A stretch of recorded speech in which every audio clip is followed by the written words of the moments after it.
maqaan Goojjam intinin gabaree maabariin isaanii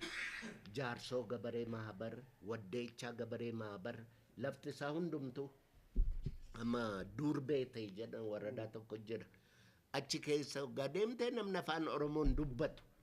garuu maqaan lafaa hundumtuu afaan oromooti maqaan mukaa akka sana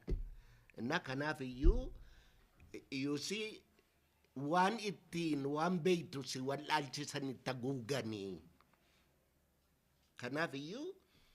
tokkummaadhuma Itoophiyaatiif iyyuu waan kana beekuun barbaachisaadha yoo Itoophiyaa tokkummaa wanni jedhamu barbaachisaadha ta'e yoo dhuguma jiraate jiru waan akkanaa dura maqaa by the way utuu Afrikaan kun maqaansaa amma maal jedhu Atlantic Oceaniin maappiin inni 16th century tolfame Oceanicus Ethiopicus jedha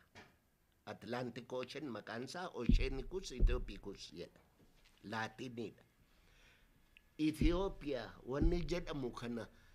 Afrikaa guutuudhumatti appilaayi godhaa warri jedhu jira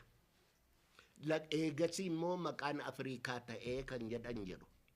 utuu Afrikaan jedhamini hoo kontinentiin kun maal jedhama ture Liiban jedhama ture do you understand